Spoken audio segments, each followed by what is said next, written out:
unto the Most High Elohim. In the name of Yahweh, Mashal this day.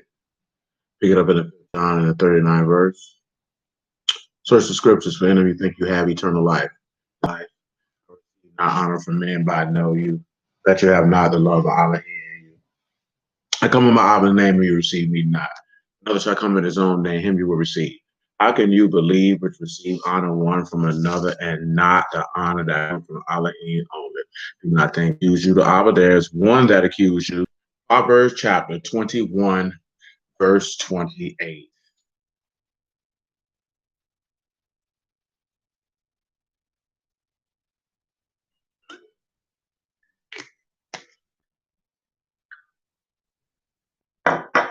Proverbs 21 and verse 28.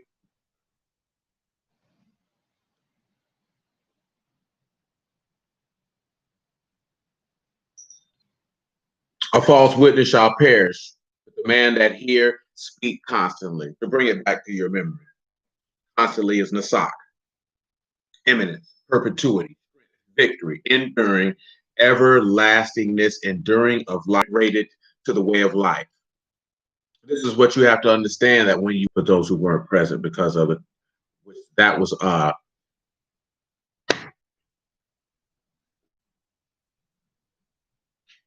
YouTube issue on Wednesday. That was a YouTube issue. But when it tells you, right, the man hears nasak. That's what you got. The man hears the words of life. And of course, that word also brings, after Romans chapter 7, we'll take a,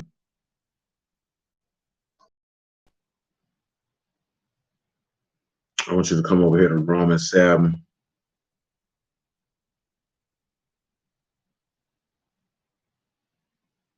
I want you to pick up in verse 19. Verse 19 is sufficient. Romans 7 and 19. After Romans 7 and 19, we're going to revisit First Chronicles chapter 29. I want to say verse 11, but we'll probably pick it up at verse 7. Romans 7 and 19, for the good that I would do not, for the evil which I would not, that I do. Now, if I do that I would not, it is no more I that do it, but the sin that dwell in me. I find then a law that when I would do good, evil is present with me. For I delight, shalom, man. I delight in the law of Elohim after that, man. I see was warned against the law of my mind. Your members is your flesh, your body, inward man. So that's what he's talking about when there's a law of my members warring against the law of my mind to bring him into captivity to the law of sin, which is in his members. Remember, the Ruach is willing, but the flesh is weak. So there has to be some level of victory. The victory can only be attained because the man that hears the word speaks constantly, or the man that hears the word of everlasting life. See, again, and I don't mean to harp on it, but it was just based off of what me and East talked about a couple of weeks ago when he was seeing so many divergent answers on what the gospel is. And the gospel is about the eternity of the living Elohim and the fact that he offered the opportunity unto his creation to be a partaker in the divine essence and live forever. And I'm telling you, because we are on this natural plane and we looking at these nations and what they got and what they can do, that has caused us to forget that that's what the purpose is. It's not about us having anything on this natural plane. You can have those things, but those things are irrelevant into the will of Elohim. And see, what's gotten confused is trying to make our will be the will of Elohim.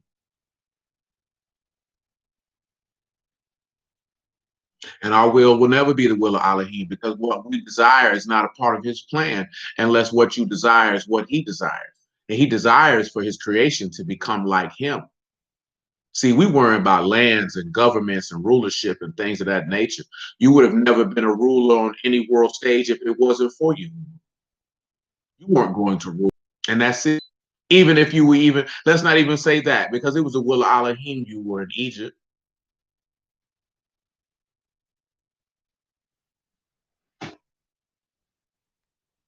We're only a people because of Elohim, because of the covenant that he made with Abraham. And we seem to forget that. And we begin And if you pay attention to a lot of our people, they do not boast in Mashiach being crucified because they don't see the victory in it. See, we want to boast victory according to the stinking hole. God, man. Oh.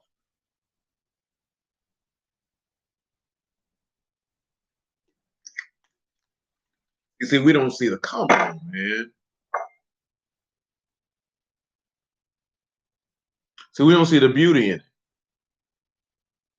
And boasting in Elohim being crucified. We don't see the beauty in it. See, we want to be it. We already didn't have people. You still got Yahweh, Ben Yahweh's son, walking around here like he the Messiah. You got niggas in the flesh.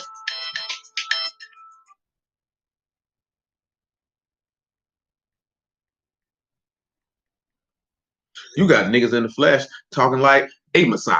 Nigga, you stupid. And y'all bet not fall for it, because the man done already warned you about that. But let me move on before I go off on a tangent on that regard, and I desire not to. Verse 24, right? Oh, wretched man that I am, who shall deliver me from the body of this death? I thank Elohim through Yahushua HaMashiach our Lord. So then with the mind I myself may serve the law of Elohim, but with the flesh, the law of sin. You know what I'm saying? So let's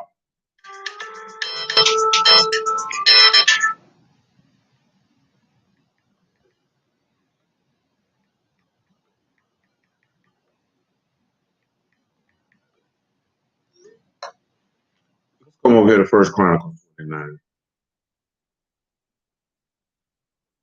See, this thing ain't go out. The connection ain't go out now time on Wednesday when YouTube wouldn't let nobody get on.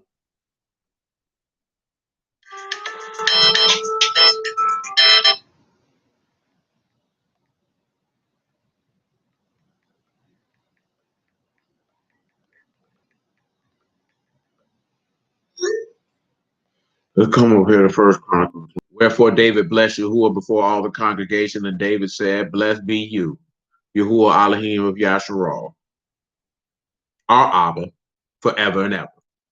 Thine, O Yahuwah, is the greatness, the power, the esteem, the victory, the majesty, for all that is in heaven and earth, head above all." Now, I just want y'all to see the word thine that they used there before we even look at victory, because this is where we got the whole game twisted at. Yours. That's not yours, because you're not a sovereign.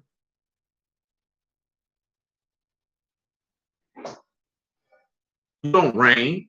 The word don't say tell the world Asheral reign. It said declare unto Zion that Elohim is king. That's what it said. I think that we forget that. And I believe that we forget that because we done spent too much time boasting and trying to compare yourself to wicked people. You worry about what America doing and what Britain got. You ain't got no power to start no kingdom, and you ain't got no power to take. Somebody such as myself say something like that. So you waiting for somebody to crack the sky. Screw you, you wicked bastard. I hope you burn in hell if you don't repent, you unbelieving bastard you. You ain't worthy to be alive to talk against the living out in such a fashion, you unbelieving chump. Straight up and down. And that's for anybody who hear and feel that way in their heart and don't like it. That's how I feel. And if you don't like it, you can call my phone at 401-9912. I tell it to your face. I have no problem with that. Because at the end of the day, Daniel chapter 2 say, he said, and Daniel chapter 4 say, he set up kingdoms and he take them down.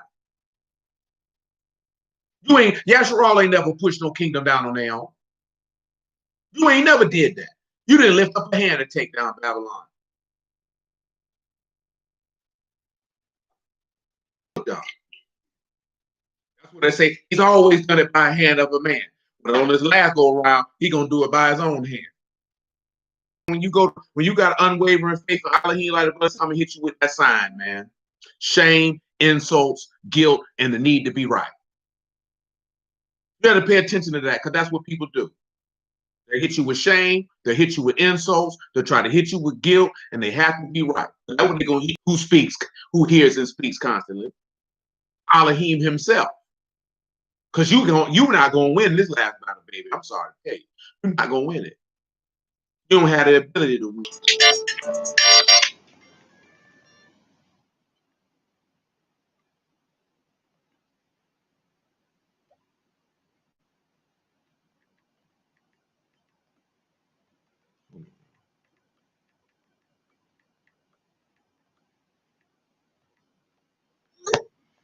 Slow, man. I just want you to think about that. Pow! But let's look at victory, man. You messing with the flow. And guess what it is? It's the same word. It's nasak, the word for victory in 1 Chronicles 29:11. The separation unto the way of life.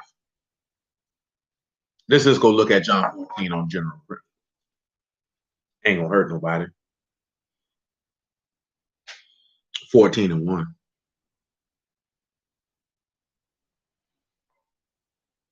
I'm telling you, man, this is real unbelieving people, yo.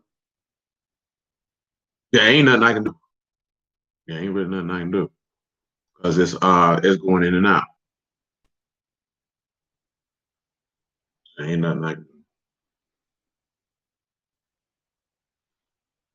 John 14:1. Let not your heart be troubled. You believe in Elohim, believe. And if I go to prepare a place for you, I will come again and receive you unto myself. That where I am, there you may be also.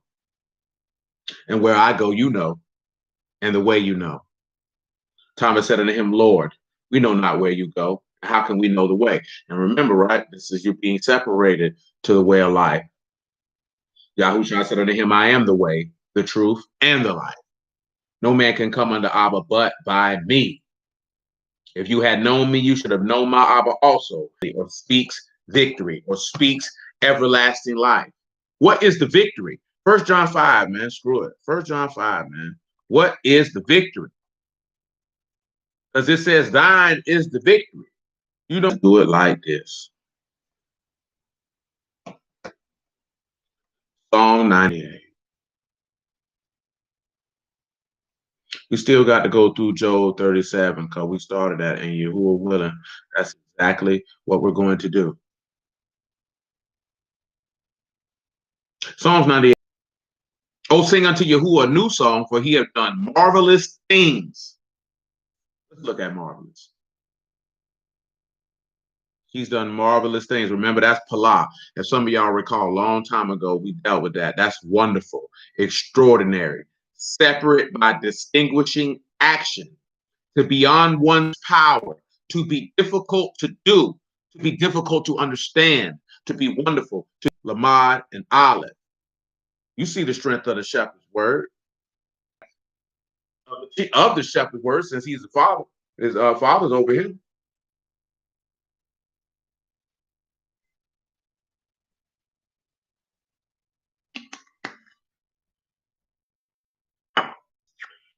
He says,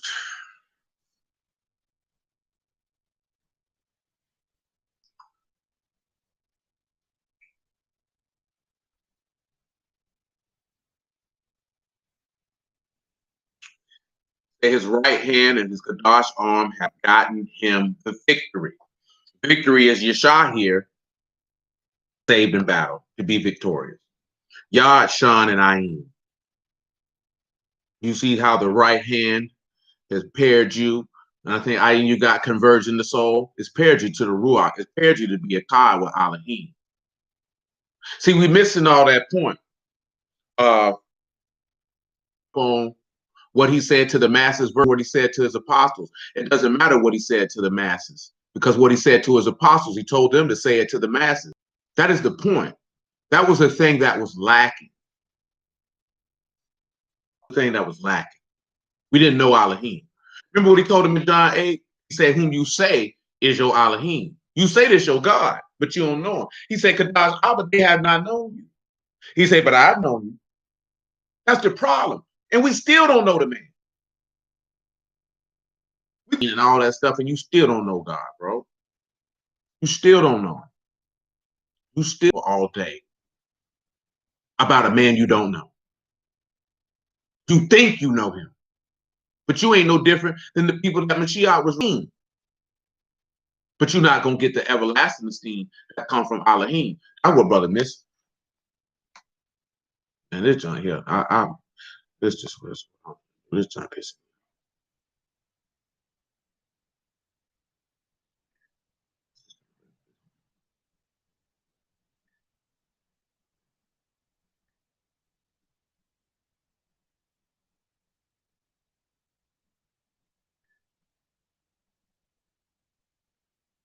No, because you got to pay for that, and you can't do that, and I can't upload that on here.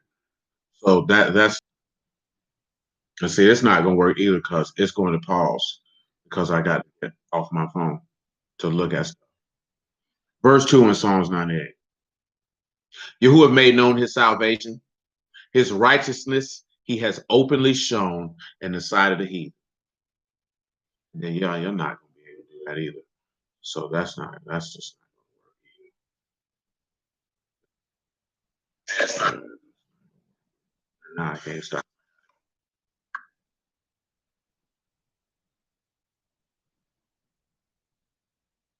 So yeah, now when he said made known his righteousness, of course you know that's he was made known. And you know this. Let's look at Matthew 27 for that. Yeah, once you go over a certain time, Zoom wants you to pay for that. Like I said, that's not going to benefit the people who are subscribed. My phone for page is missing, and to look stuff up. That junk so weak, the signal so weak. But that junk was doing that junk at Deidre House too, so that junk might just be his laptop. Who knows? Matthew 27 and 50.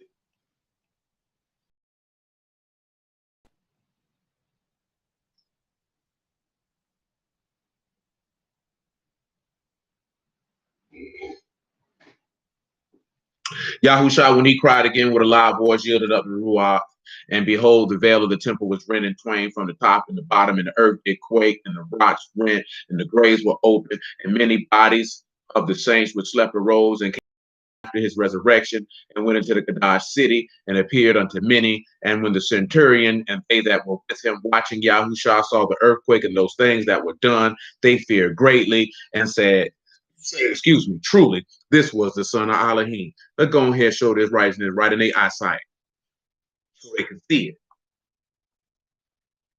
Remember, right, what it said in verse 1 of Psalms 98, he has done marvelous things, and his right hand and his Kadash arm has gotten in him that victory. Look what it said in verse 3 of Psalm 98. He have remembered his mercy and his truth towards the house of Yasharal. The ends of the earth have seen the salvation of our Elohim.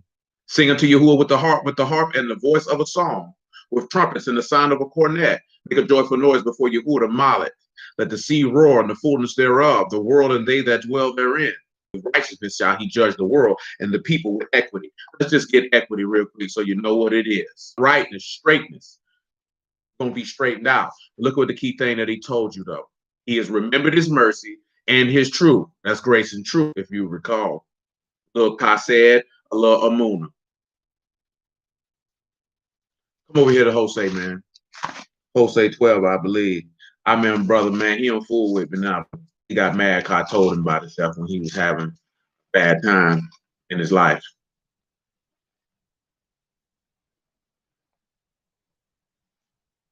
Because he was trying to play the victim. You know what I'm saying? He got a little upset, but he'll be all right. But come over here to 12 and 10, man. We ain't going to read everything around it. Just Jose 12 and 10. I'm going to see what I can do, man. Give these people this doggone internet. I don't know what's up with that. They lying to me talking about some healthy nerve. I have multiplied visions, excuse me, and use similitudes by the ministry of the prophets. So I'm going to tell you something, man. The Greeks seek knowledge. But see, now it's even different. Because now the y'all see how smart everybody want to be a scholar and go through this, that, and the third. So nobody understand that this man done multiply visions and use similarities or similitudes. But let's just look at it. I said, we ain't talked about this verse in a long time.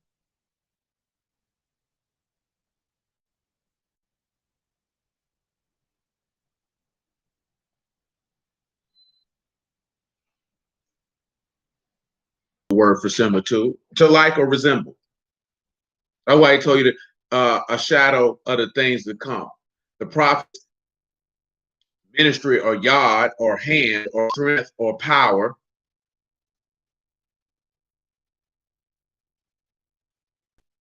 That's it. They were like something to come. See, we don't want to deal with that. And I keep telling y'all this here, man, because I don't want you to get caught up in the folly. Don't nobody want to deal with so much simpler. And grasping to put off the flesh and crucifying the affections and lusts.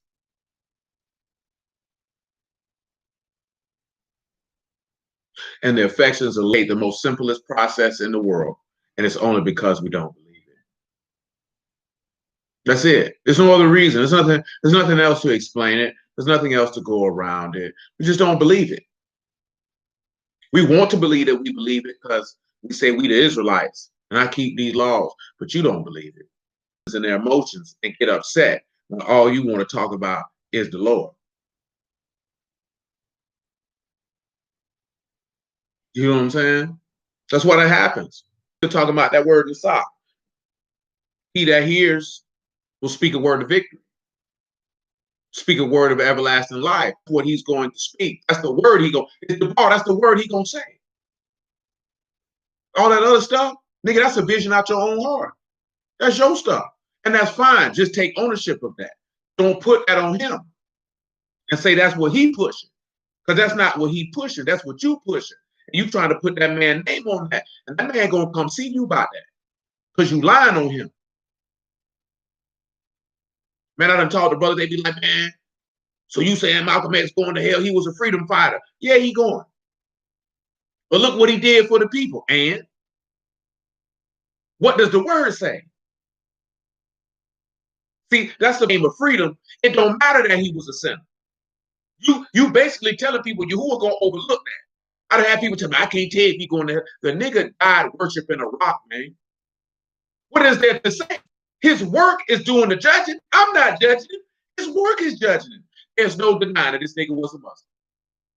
There's no denying that. There's no denying this man went to Mecca and kissed the cobblestone. And this man sat down and bowed the knee. And you gonna tell me you are gonna accept that because he fought on the side. That don't line up with his son. His son ain't go to no cobblestone and kiss it.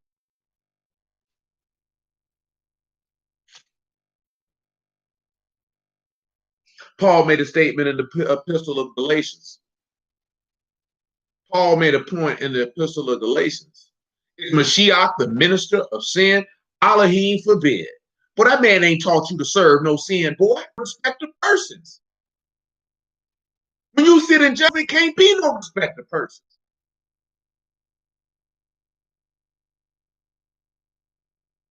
But again, what did we read on Wednesday?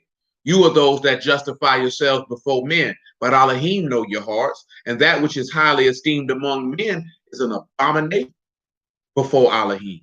I remember like this here. So you telling me Martin Luther King going to hell? This nigga's a known adulterer, my nigga. This nigga's a known adulterer. And he worshiped an idol God. He did not serve Elohim of heaven and earth. I don't care how many marches he went on. I don't care how much he got beat. Well, you got to line up with that word, my G. Man, ain't no different with Marcus Garvey or anybody else you can think of. And that's idolatry and blasphemy we got for people because we don't trust in Elohim. We don't believe in Yahusha. That's why dudes get in their feelings.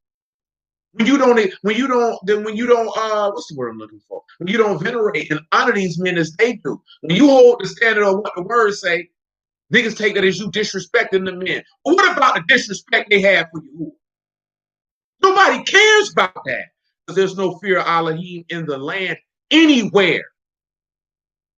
So because you don't fear Elohim and you worship men, I'm supposed to do it too. Boy, if you sit in the seat of judgment, boy, that man don't care who you are or what you've done. What does this book say? You got to line up with that. Did he say be formed in the image of Malcolm X or be conformed in the image of his son? Did he say put on Martin Luther King Jr. or did he say put on Yahushua and make no provisions to fulfill the make no provisions to fulfill the lust of the flesh? Is that what he said? That's what you got to look at. Did he say, he that believe on Marcus Garvey shall be, the knowledge of Marcus Garvey shall justify many? Or did he say the knowledge of my righteous servant will just, they got to stand on, they got to stand before the seat of judgment, just like we do. And he's not going to give them no credence. Again, the book tell you this in our law, who has no respect of persons. He told you in Chronicles, 2 Chronicles 19 to be specific, when he was referring to Hezekiah, Jehoshaphat, excuse me, of men sitting in the seat of judgment. He said, you don't judge for man, you all in the great and the rich or the poor. But that don't make no difference. See, when you judge righteously, they're going to call you a coon. When you judge uprightly, they're going to call you a sellout. They're going to call you a whole bunch of things. And that's when you praise the Lord, because that means you walk in the right path. You got to say what it say. Come on to 2 Chronicles 19 so you see what I'm talking about. You got to say what that book say. Everybody got to be judged according to the word, not according to the accomplishments in life. Man, I don't care about that. You had nigga, man, you don't know a coach ain't gonna get in the kingdom. This nigga play basketball. What makes you think you will care about that? Why do we think that the most insignificant things in life make someone righteous in the eyesight of Elohim? That means we don't believe the word. We don't believe the word. We worship men. And you know why you worship men? Because you want to be those men. You want the esteem and honor that they get from men. You want to sleep with a whole bunch of random women and have the money and the lifestyle that you saw them have. That when boys' lives were miserable at the end. Well, that's the work of Yahuwah. Play with it if you want to. Don't you know this man told you the way of transgressors is hard? What does man say? The way of transgressors is hard. What? That's what the word say. You want to rebel against him, that man will make your life difficult. On purpose. On purpose. He's going to do it purposely. Because he wants your life to be difficult. Because you're stupid. Because you're rebelling for no reason. But we don't care about that. You know, we can run a laundry list now, quote unquote, black icons. Let me tell y'all something, man, before I proceed, man. And we in 2 Chronicles chapter 19, man. You pick it up at verse 1. It's a lot of people. But because a lot of men who they held famous, known, civil rights leaders, freedom fighters, all that good stuff, gonna be tossed in hell right along with them. And they gonna, and that rich man, the people who you didn't think was gonna get in, but because you wicked and unbelieving, but these men had unwavering faith, trust, hope, desire, and love for the living Elohim, are gonna stroll right in. Gonna stroll right in. Remember what he told the publicans and the Pharisees when John the Baptist came, excuse me, the scribes and the Pharisees, the Sadducees and the Pharisees, my correction. He said, well, when John the Baptist came, the publicans and the harlots heard it. See, that's the thing that we don't want to deal with. Unfortunately, those of an upper class, if you, because of the things that they have acquired. But it's the mindset that they have developed over time in the journey to the things that they have acquired. Their pride is going to be so hard and heavy. Their stubbornness is going to be so set that it's going to be difficult for them to understand the concept that they are but nothing in the eyesight of Allah, versus people who have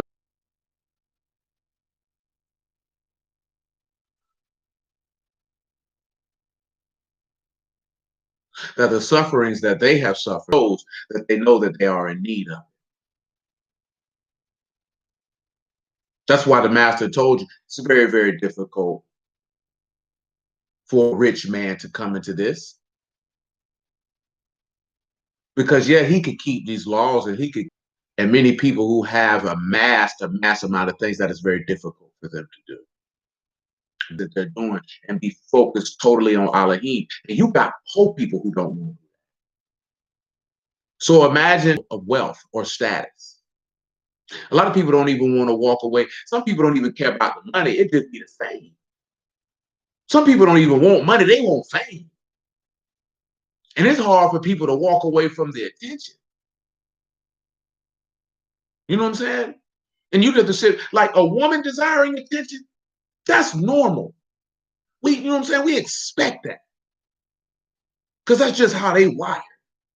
When you see a man craving fame and attention, that's weird. There's something wrong with him psychologically because that's not how we're wired. We're not wired to seek out and crave attention. But you've seen that during the time of Mashiach, because he said they seek and honor one from another. So there's something intrinsically wrong here because you're looking for the esteem of men. We don't want the esteem of Elohim. It's no different now. It's no different now. And you can see that by the things the dude's always talking about. The focus is always on them. Your hope is supposed to be in your God. Every righteous man in this book pointed you to your God and not to themselves or any other man. All the prophets pointed you to Elohim by way of Yahusha. They point an expectation is supposed to lie. That's who got you the victory.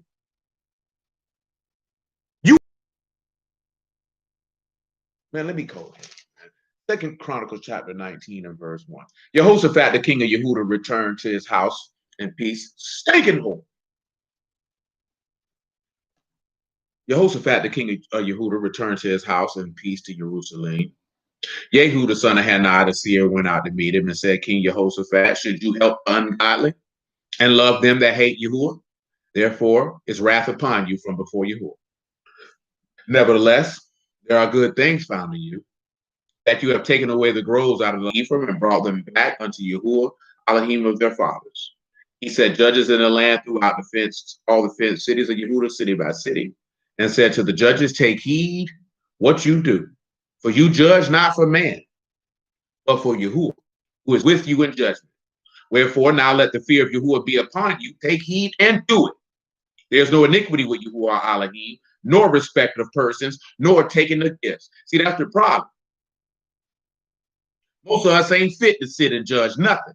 That man said, if you're going to sit and judge, just understand you don't judge for man, or you judge for Yahuwah. Let that be known. Our problem is we judge for man. We ain't even preach no iniquity with our Elohim. He don't take gifts and he don't respect persons.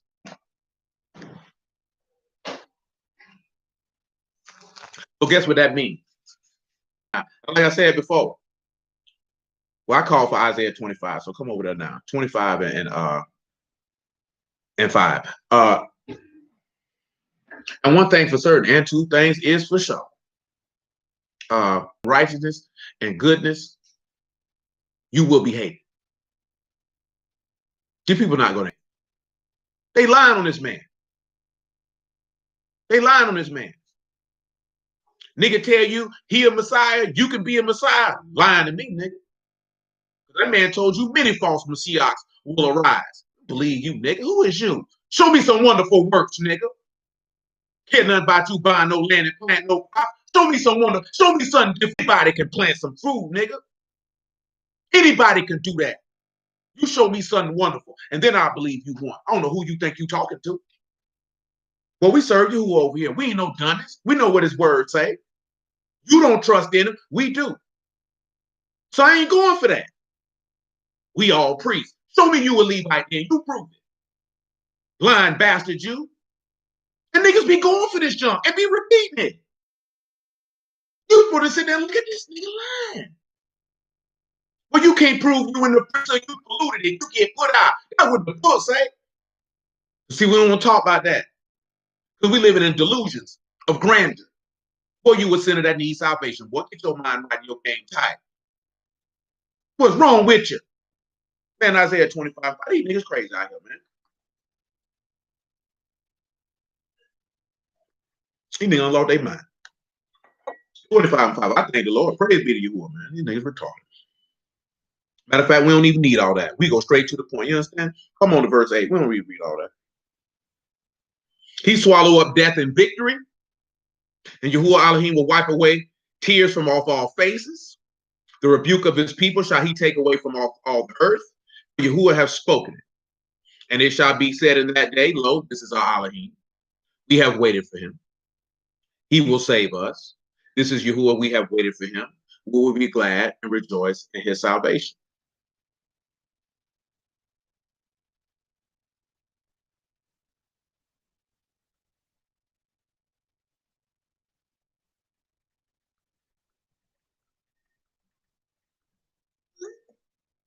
Look at victory. Let's see what's used here. And again, it's Nasak. Again, it is Nasak. Same word. Same word. I want you to keep that in mind. That's for victory.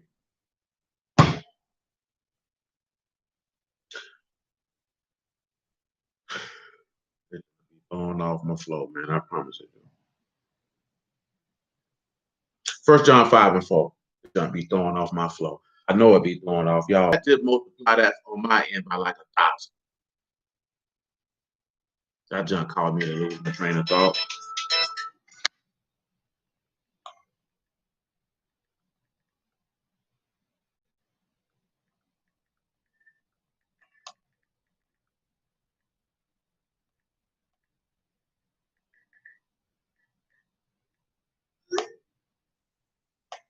First John 5 and 4.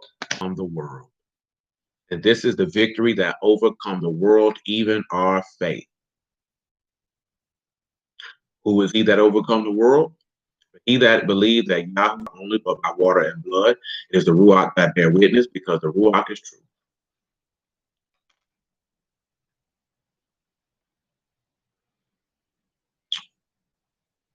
There are three that bear record in heaven: the Father, the Word, and the Ruach, the water, and the blood, and these three agree in one. If we receive the witness of men, the witness of Elohim is greater. This is the witness. Not Elohim have made him a liar, because he believed not the record that Elohim gave of his son. Now, again, we talked about this on Wednesday, about that chapter 12. He said, my Father have given me a commandment. John 12 and 4.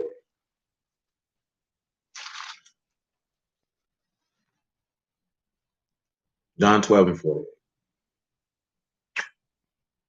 He that reject me and receive not my words have one that judge him. The word that I have spoken, the same shall judge him in the last day. For I have not spoken of myself. Whatsoever I speak, therefore, even as the Father said unto me, so I speak. So again, that's the key point of the word that Yahushua spoke was victory. Victory over death. Victory over sin. That's why I say the man that hears, that's what he speaks. If you believe, that's what you're going to speak. If you believe, that's what you're going to speak. Because that's all that the Lord spoke. That's all that the apostles spoke. That's what they were commissioned to speak. See, we don't want to hear that, because to us, it's a fantasy. It seems like you have to wait for something. But you have to wait for everything in life. Nothing is just served up straight to you. Well, we read in 1 John chapter 5 that this is the victory, even our faith. It was all entailed on believing a witness. He said there were three that bear record in heaven. There was three that bear record in the earth. And if we receive the witness of men, the witness of Elohim is greater than men. If you don't believe the word, nothing matters. The stronger your faith, and the Lord told you this, you have faith of a mustard seed, you can tell a mountain to move, and it shall be moved. Even when the apostles couldn't pass out that unspirit.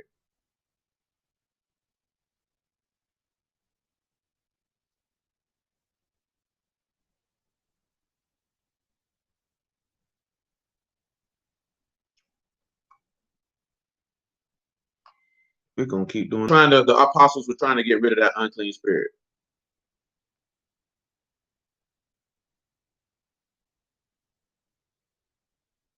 Yahushua told them, "Oh, generation, how long will I suffer you?" But then he doubled back and told them, "But this type only comes out with fair prayer and fasting." See, prayer and fasting are the works of those who believe.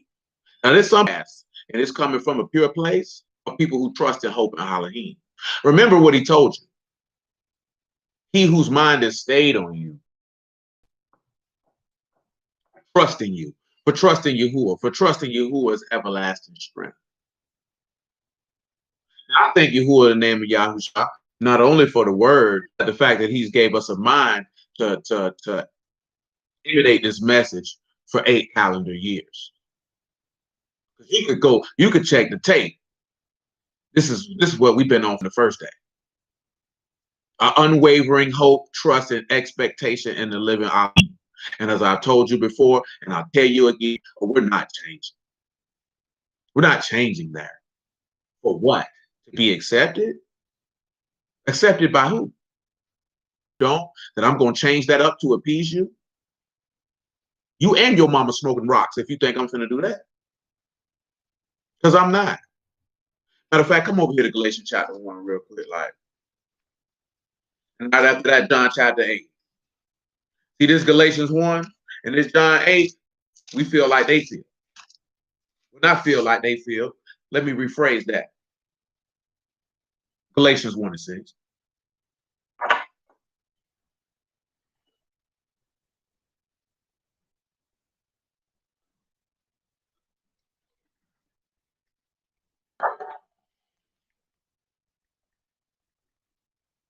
Give me a second.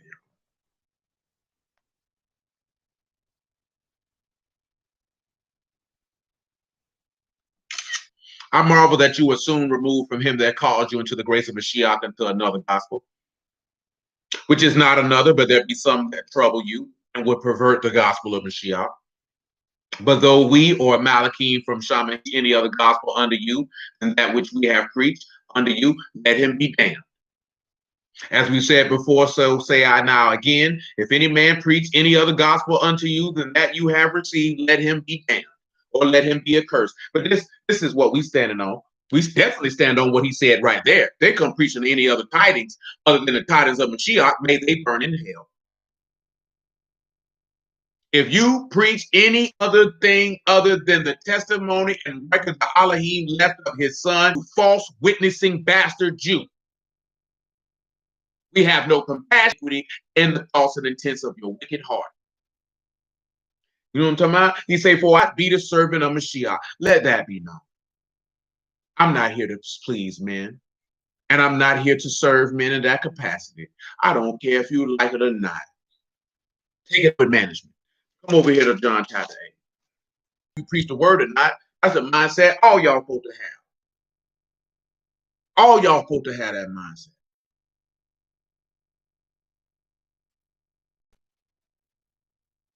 John chapter 8, verse 45. Then we could swing to Joel 37. Because all of it's tying in together. He said, because I tell you the truth, you believe me not. Which of you convince me of a sin? And if I say the truth, why do you not believe me? He that is of Elohim hears Elohim's words. You therefore hear them not because you're not an Elohim. See, we stand on that.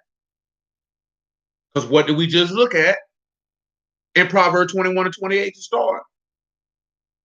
The man that hears speaks victory. He speaks everlasting life. He speaks enduring life.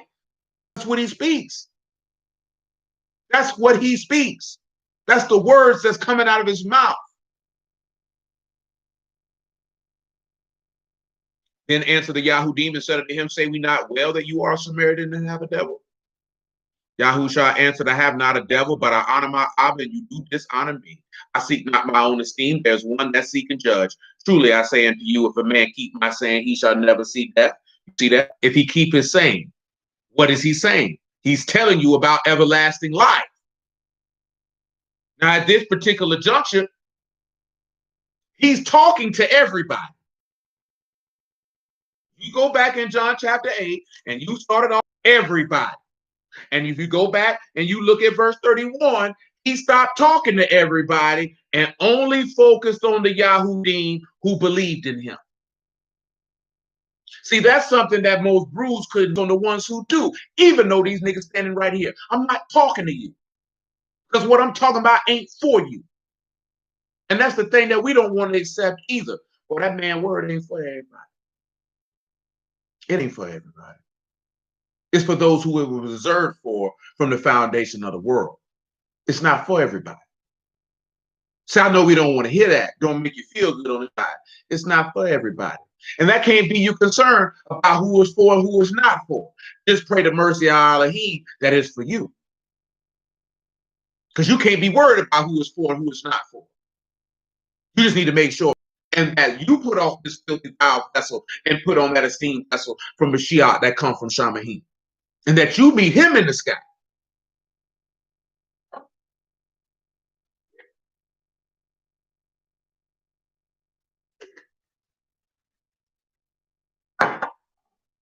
With it. See, let me tell y'all something, man. And not that I've ever had a desire to do it. We'll never be mainstream and we'll never be accepted. I told a young lady who I grew up with, now she was raised in the church. I looked her dead in the face. I said, if you're going to roll with this here, you got to know something. I said, you're going to be rejected by Christians and you're going to be rejected by Brews. Can you live with that? I say, because what you asking me is not for you. Now I'm going to tell, and I just said that, and I'm telling y'all the same thing. With this, what we're dealing with, you're going to be rejected by Brews who say they believe this word. They're going to reject you. See, most Brews want to get rejected by Christians by telling them we're going to be rejected by them because the level of faith, we're going to be rejected by both for two reasons.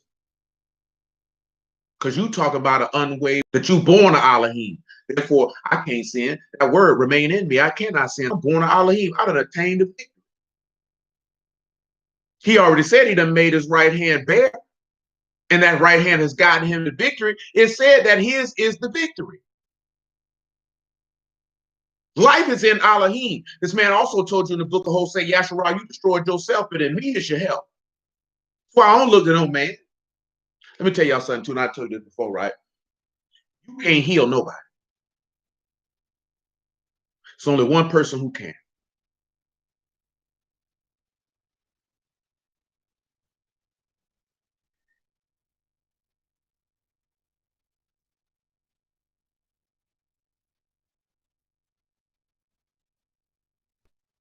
You got to point that person to him. Because remember what he told you. He said, them that are whole don't need a physician, but them that are sick. Them the one that need to be healed. Nigga, you healing somebody, tell him you an Israelite. That man already told us what to do for those who need healing. Word, pray and fast with them. That's all you can do. Yahusha do the rest. See, that's the whole key thing where we be missed. Yahusha do the rest. Yahusha can do whatever you need him to do. You just got to let him do it and have the trust that he can. When you seen the people who he healed and the people's faith was weak, he said, boy, help me with my faith, Lord. He said, my faith ain't right. He can do all the healing. You just got to let him. But you got to seek him with a diligence. It's got to be a different type of diligence. That's what I referred to earlier. People who seek Elohim through prayer and fasting, that's a different type of diligence. They want something. We talking about people who do it because they want him.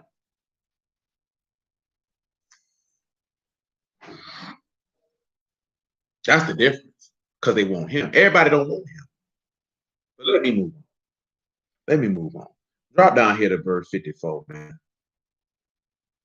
Or 52, it's all good. Then said the Yahudim unto him, now we know that you have a devil. Abraham dead in the prophets, and you say, if a man keep my saying, he shall never taste death.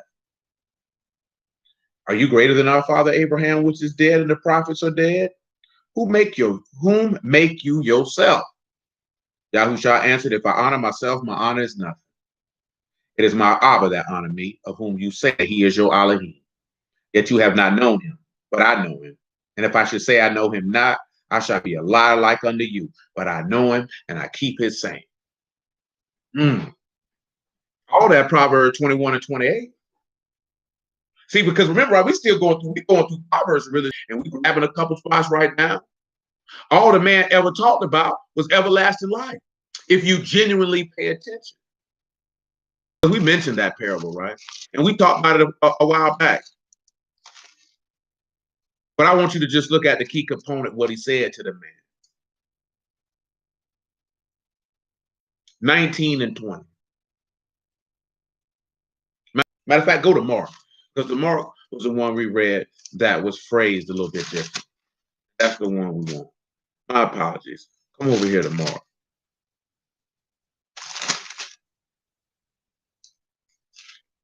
Remember what chapter?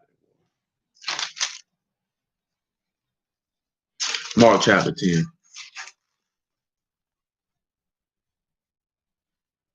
10 and 17.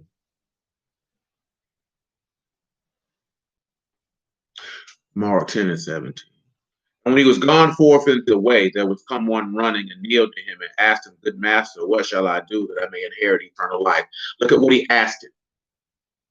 He wanted everlasting life. Yahushua said to him, Why call you me good? There is none good but one, that is Elohim. You know to not honor your father and your mother. See, the Lord set him up. But brother didn't know he was getting set up. See, that's what a lot of brews will run through. See, you got to keep the commandment. They didn't know that Yahushua was setting him up. He asked him a question to be able to hit him off because he already knows what the man is going to say. Then Yahushua, beholding him, loved him. Now you already know that. Elohim loved those that love him. So you doing what I'm telling you to do. Of course he gonna love him. It's Elohim. Why wouldn't he love him? Again, like I said, most of us read Matthew, but we don't read Mark, where it said he looked at him and he loved him. How's he not gonna love someone who's obeying him? He ain't looking at him, oh, this nigga got money, I don't love this nigga. He say, nah, man, I've been doing all that since I was a kid. He said, well, I love you. Go your way and sell whatever you have. Look what he told him. Sacrifice your life. Give up everything that you got, like I gave up everything I got, and trust in Elohim and come walk with me. That boy couldn't do that. That made him sad. He couldn't do it. And again, we talk about that. When they talk about that, because Yahushua had great possessions, and he forsook all of that so he could look a man in the face and ask him to do that. See, that's the hallmark of a leader.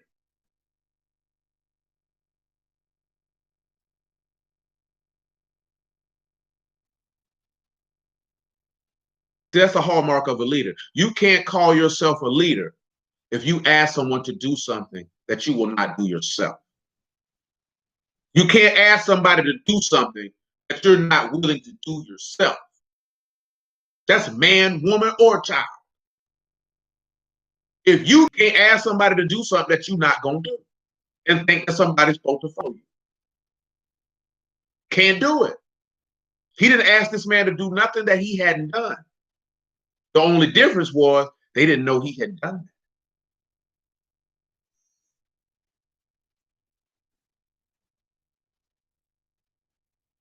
But you know he did it. But you know he did it. So think about that. Think about that. You taking up your stake and following this man?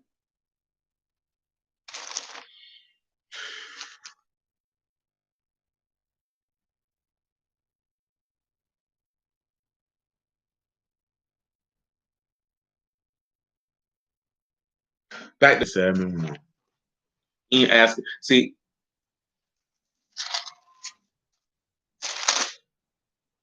I want you to know, son, in Job 37. So I just want y'all to understand that and know that through talking.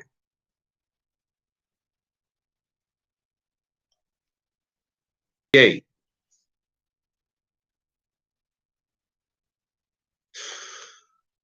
All this junk here, man, pissing me off. I promise.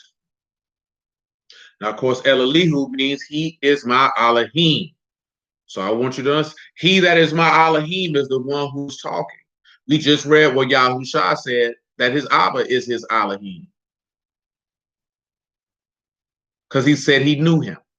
He said, if I knew him not, I'd be a liar like unto you. Job 37:1. The noise of his voice and the sound that go out of his mouth. Attentively here is Shema. Again, it's two Shema back to back. Believe the noise of his voice. Gamal and Zayin. The messenger of the highest is sacrifice. But I want you to look at an example from Exodus. I want to say John 12. Exodus 19, I believe. It might be 20. I think it's 20. I want 20. Exodus 20. I want Exodus 20.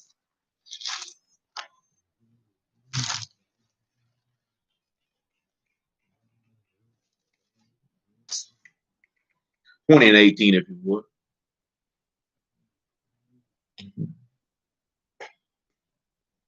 Exodus 20 and 18.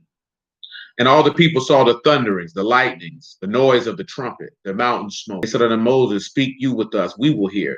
But let not Elohim speak with us, lest we die. Moses said unto the people, fear not, for Elohim has come to prove you, that his fear may be before your faces, that you sin not. The people stood afar off, and Moses drew near unto the thick darkness where Elohim was. Yahuwah said unto Moses, you shall say unto the sons of Yasharal, you have seen that with me gods of silver, neither shall you make unto me you gods of gold. But look what he said, right? He spoke from heaven. He said, you better hear attentively of the sound that goes out of his mouth. You ought to believe it. Now, the sad part was a rumbling, a growling. And again, here you have Hey, Gamal, and Hey. Behold, Yahusha is the messenger. But why will we behold that Yahusha is the messenger? Let's take a look at Deuteronomy 18. I think I mentioned something else. I can't even praise you who are naming y'all. Just let Elohim be esteemed in all things. Deuteronomy 18 and 15. I appreciate y'all trying to stick that out. Deuteronomy 18 and 15. Yahuwah your Elohim will raise up unto you according to all that you have desired of Yahuwah your Elohim and Horab in the day of the assembly, saying, let me not hear again the voice of Yahuwah, neither let me see this great fire any more, that I die not. Yahuwah said unto me, you have well spoken that which you have spoken. I will raise them up a prophet from among their brethren, like unto you, and I will put my words in his. Why they kept saying, tell us, are you that prophet? Because they know they were supposed to hear the sound of his voice. Him. Come to John 12, and guess what? I guess we got to go to John 8 with it. Back to John 8, I should say. Come to John chapter 12. Show 12 what I wanted, man. It is. You could pick it up at verse 24.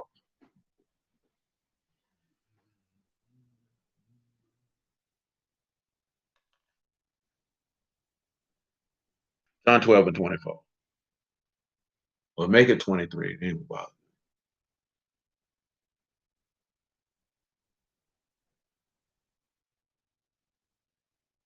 Yahusha answered them, saying, the hour was come that the Son of Man should be esteemed. Truly, truly, I say unto you, except a corn of wheat fall into the ground and die, abide alone, but if it die, bring forth much fruit. He that love his life shall lose it. He that hate his life in this world shall keep it unto life eternal. If any man serve me, let him follow me, and where I am, there shall also my servant be. If any man serve me, him will Abba honor. To this hour, he just let it be known that this is what he was here for. He came into this hour to suffer this very thing. Of course, at this particular moment, he being salt of Gentiles.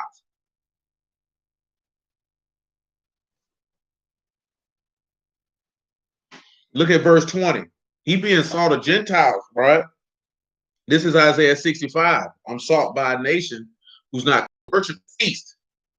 The same came therefore to Philip, which was of Bethesda of Galilee, and desires him, saying, sir, would we see Yahusha? There was Gentiles looking on. Philip come and tell Andrew, and again, I go back to, he showed his salvation in the eyesight of the heathen. Let's continue. Verse 28. Abba, esteem your name. And there came a voice from Shamahim, who there? And say, the people therefore that stood by heard it and said it thundered. And others said, a Malachim spake to him. Yahusha answered and said, this voice came not because of me, but for your sakes. Huh?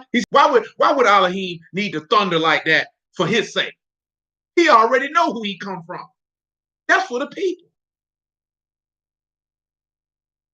And guess what? He's sitting there telling the people right here, right now, that I got to be killed. And that I'm going. He said, now is the judgment of this world, and now shall the prince of this world be cast out. He just told people what Satan has done. It's time for him to be judged a rebel and be overcome. And he might bruise my heel, but I might step dead on his head. Come on, Romans 16 real quick on general principle. We can read it in Genesis, but I want to read it in Romans 16 because I like what's around it. 16 and 17. This is what you got to learn to do. As far as the gospel is concerned, the teaching that you've been given. See, the gospel can go with you anywhere. It goes with you anywhere. It's universal. You can take the gospel anywhere. It's going to be accepted by those who are Elohim, no matter where you go.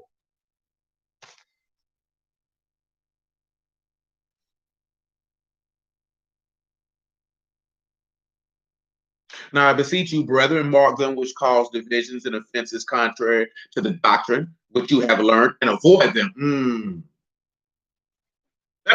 You causing division. But he said he ain't come to bring peace but a sword to set a man at bearing. I ain't supposed to fool with you, boy.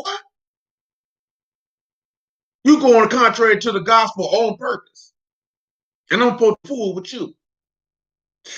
Lying to me. But they that are such serve not our Lord Yahushua HaMashiach, but their own belly. Y'all know what the curse was. I mean, they just like Satan. He cursed Satan to forever go upon his belly, upon his desires. That's why he say the lust of your father you will do. The truth ain't in him because he won't hear it. Therefore, he's not going to speak everlasting life. You already know Satan speaks death. That's what he speaks. Death. It's death in his language.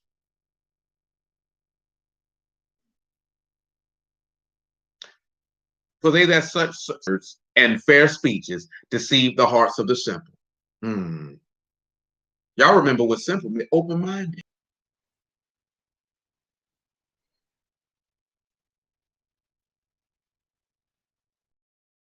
Naive.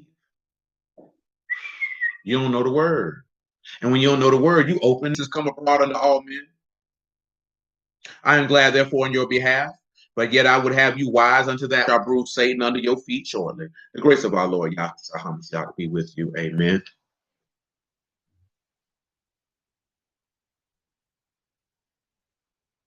And the Elohim of Shalom shall bruise Hashatan under your feet shortly. The grace of our Lord Yahushua HaMashiach be with you. Amen. Gonna step that on his head as he ought to be. That's what he told you. Prince of this world gonna be cast out. Come over here to John. People, I'm going to defeat death. I'm going to give you the victory because he is the man that hears and speaks, and he is the Ish Dabar Nasak. Period. I skipped the word. My apologies. He is the Ish Shema Dabar Nasak, the man who hears and speaks life or victory. You can't get life without his victory. And his victory, he who is he that overcome the world. This is the victory, even our faith. This is what you would trust to be reliable. This is steadfast for you. This is your rock of which you're built upon. What I teach him to say, that's what he gonna do. That's what he gonna do. Boy, ain't no getting around that. Boy, you're gonna have to believe the word, the words of life. He didn't give that prophet any other word but words of life to an extent. Because you couldn't be justified. Deuteronomy 30. You couldn't be justified from what Moses gave. Man, I was talking to that boy on the phone, that trash thing he tried to come with that man, that jump was sad.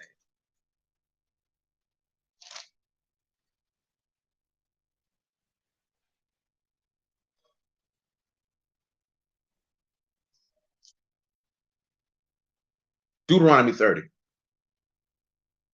and verse 15. We come to John 8 in a moment, and you're going to see Yahushua doing the same thing in John 8 that Moses is doing in Deuteronomy 30. Deuteronomy 30, that I commanded you this day to love Yahuwah your Elohim, to walk in his ways, to keep his instructions and his statutes, his judgments, that you may live and multiply, and Yahuwah your Elohim shall bless you in the land whither you go to possess it. But if your heart turn away, so you will not hear, but shall be drawn away and worship other gods and serve them. I denounce you unto this day that you shall surely perish, and that you shall not prolong your days upon the land whither you go to pass over Jordan to go possess it. I call heaven and earth to record this day against you, that I've set before you life and death, blessing and cursing. Therefore choose life, that both you and your seed may live, that you may love Yahuwah your Elohim, that you may obey his voice, that you may cleave unto him, for he is your life and the length of your day. Hold on, let me tell you that again, that you may love Yahuwah your Elohim, and that you may obey his voice, that you may cleave unto him, for he is your life. Let me tell you that one more time, that you may love Yahuwah your Elohim, that you may obey his voice, and that you may cleave unto him, for he is your life. He is your life. There is no getting where. There's no way around that. That's why the man that hears speaks of life, because he speaks of Elohim, because Elohim is your life. There is no life without Elohim. None whatsoever. A life without Elohim is no life at all. It's not even worth continuing to. Then you would understand what it is to cleave to Elohim, because that means that you know that your entire existence emanates from him. See, if you can exist without Elohim and still have a desire to live, if you can exist without Elohim and still have a desire to live, you don't love and trust in him. When you look in the text, see, like, even though his actions predicated that was what was going to occur, but you could see the anxiety. But see, he only wanted Yahuwah to be there for what he could benefit from him, not because he wanted Yahuwah. See, that's the difference. Yeah. You left me out here. That's the difference. Elohim, I'm calling on you. See, Saul went to go see a witch. That's the difference. That's how you know he didn't do it, because he missed Elohim. But I'm just talking about the initial, oh, he gone, and the despair. See, there is no life without Elohim. You have no life. What life do you have? And you can only get Elohim through faith. You can't get him through knowing you Israelite. You can't get him through keeping no laws. See, that Elohim was going to be your life, and you're like, whoa, I don't know about that. Sacrifice me? I don't know about that. That bothers me.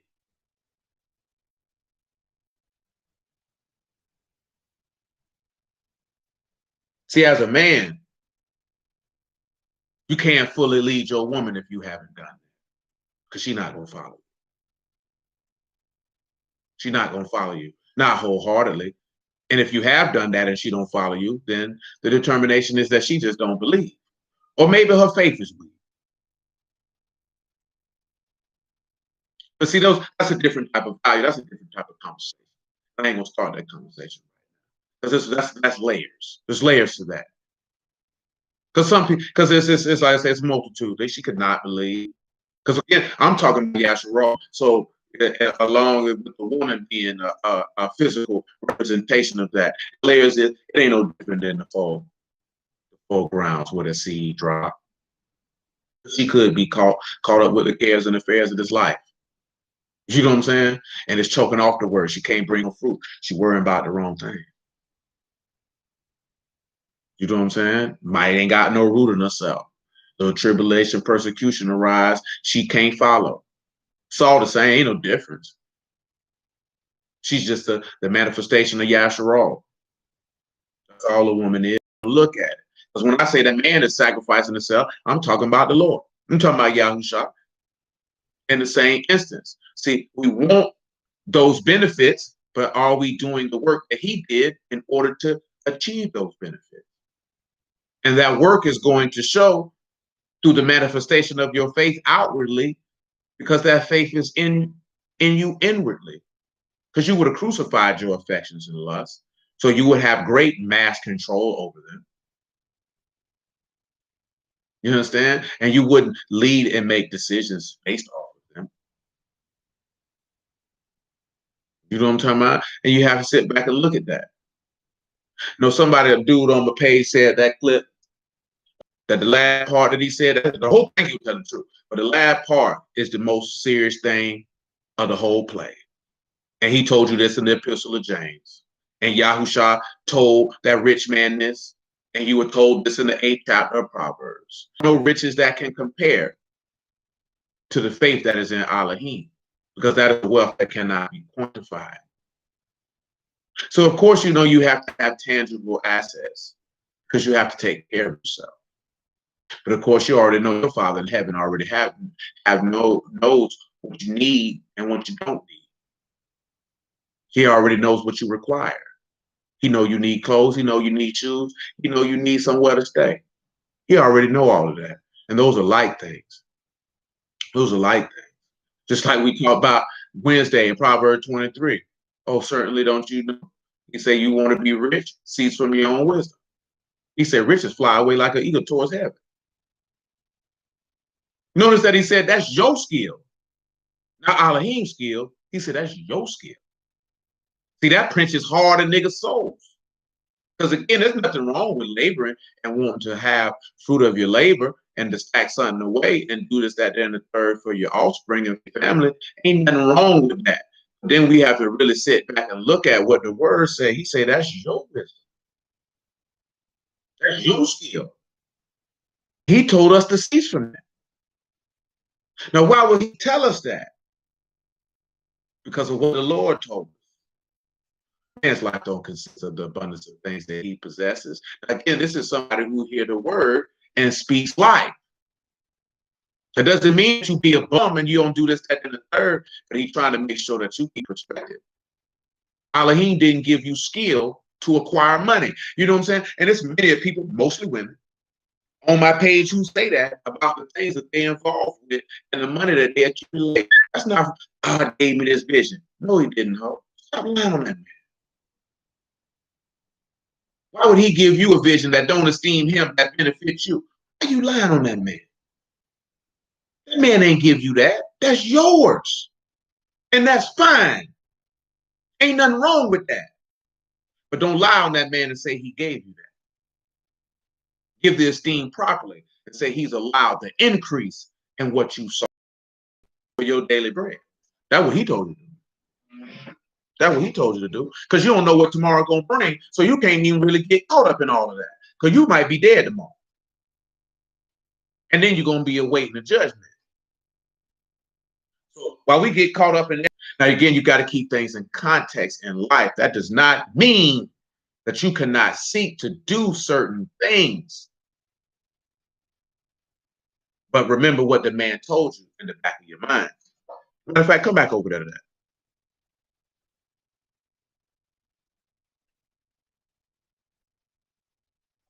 And I don't want to say the back of your mind, excuse me, in the front of your mind. Come back over here to verse 4 of Proverbs 23. Because it's no different than what he told that man when he said, don't labor for the meat that perish, but labor for the meat that endure the everlasting life.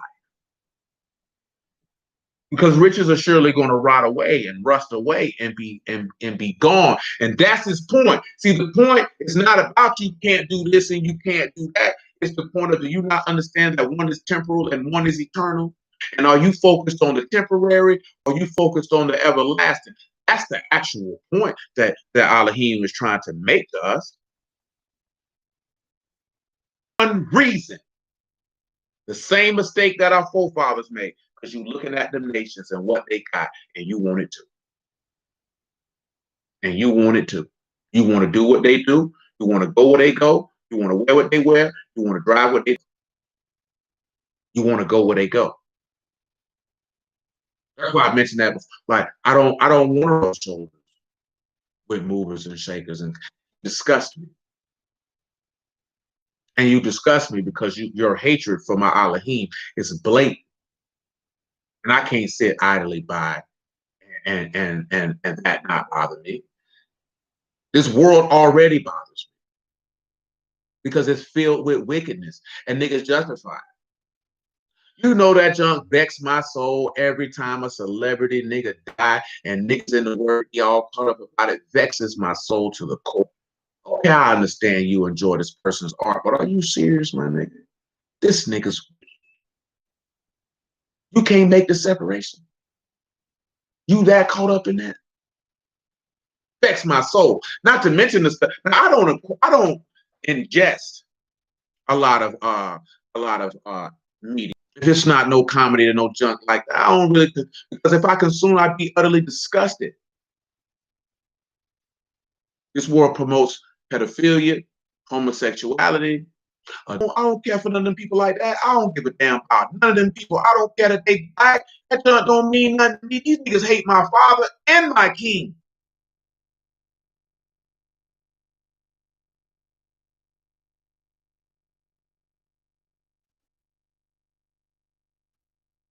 Read in Chronicles. He said, how can you love them and hate you?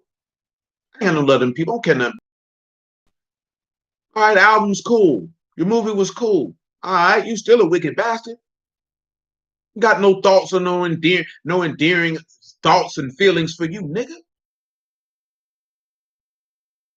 That man say you gonna sit around and judge Malachi. You think I care something about you? I wouldn't judge some wicked because he's famous. That don't mean nothing to me, man. And that junk ain't got nothing to do if they committing satanic rituals and all that. Bump all that. These people live contrary to him, period. And have no problem doing it. Why would I esteem these people and hold them in any regard? Because they have fiat currency? Nigga, that's not even real money. Because they on TV? Oh, I get it. Because somebody got on TV and told you that you should like this person. That's why. I don't care nothing about them people. Ain't care about none of the people in a long time. Ain't really too much care about them before knowing the word. I'm like, I don't know them people. I do not know these people. And I didn't delude myself to think I knew someone because I saw them on television. That's living in a fantasy land. You're not living in reality if you think you know a nigga through TV and magazines. You don't know them people. Ain't no grown man should act like grown men sit around talking about entertainers like they know them people. You don't know that nigga. Bill Cosby never do that. So you know Bill Cosby personally? To know what he would and wouldn't do? You don't know that man. Oh, that nigga would never do that. How do you know? You don't know these people.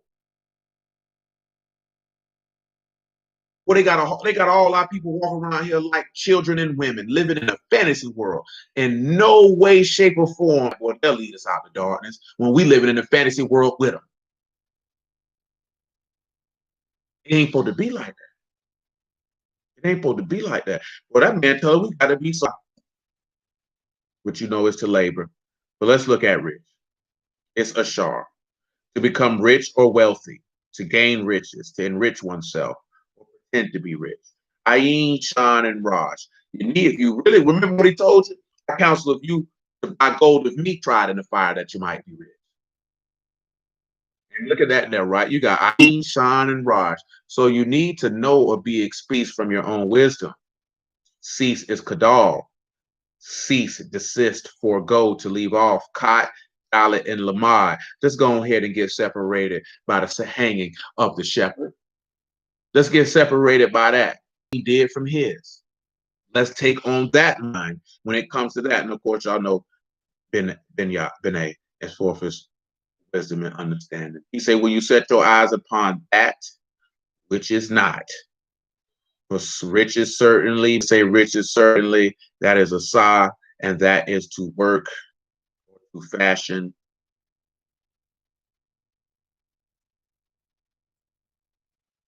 or to make, and it flies away. Why does it fly away? What is it? Is it Zephaniah chapter 1? It may so Zephaniah.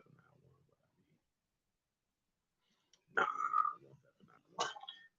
might be. It's words of the verse is ringing in my head, but I need to confirm that it's these locations before I send us around that corner.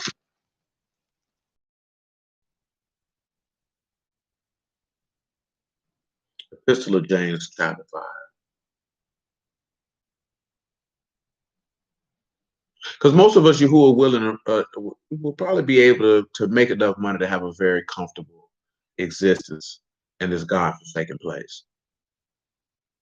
But most of us will not probably get to that top tier. And we probably won't get to that top tier for one reason or another. One of them could be what's written in Proverbs, that we might forget our Elohim and say, who is Yahuwah? Or the third one could be that for Elohim to keep us from this. And there's a few more, but I'm not going to enumerate all of them. Shall come upon you. Your riches are corrupted and your garments are moth-eaten. He said, your gold fire, you have heaped up treasure together for the last days. See, I'm trying to think of a verse in my head. That's in Luke. See, they laid up treasures for themselves in the earth and not in heaven. So therefore, because of it, they're going to be devoured. Of course, he goes even further on the stuff they got going on. He said, behold, the hirers of the laborers who reap down your fields, which is of you kept back by fraud, cry, and the cries of them which have reaped are entered into the ears of the Lord of Sabaoth. Now, some of y'all should know the law, but if you don't, come to Leviticus 19, I believe. What he's referring to is something that is in the law. Boy, that is a sin on your head. First things first, Leviticus 19 shall not abide with you all night until the morning. Now, some people don't use that. See, they sinning because they pay you every 2 weeks, or this, that, there, and the third. See, you agreed to that. So they ain't keeping your wages back because they don't want to pay you.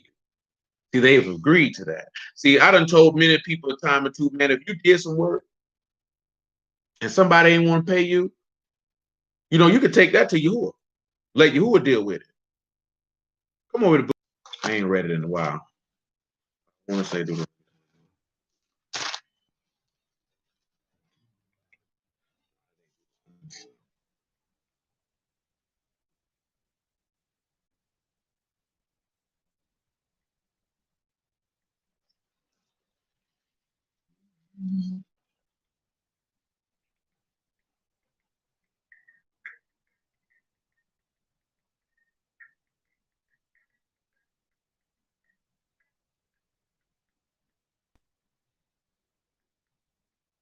I'm trying to remember. That's escaping my mind at this time. But he tell you that, right?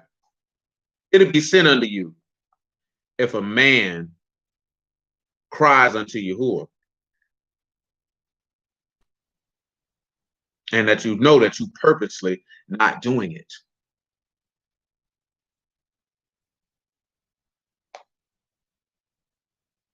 I'm trying to find out if it's escaping my brain. It's going to bother me.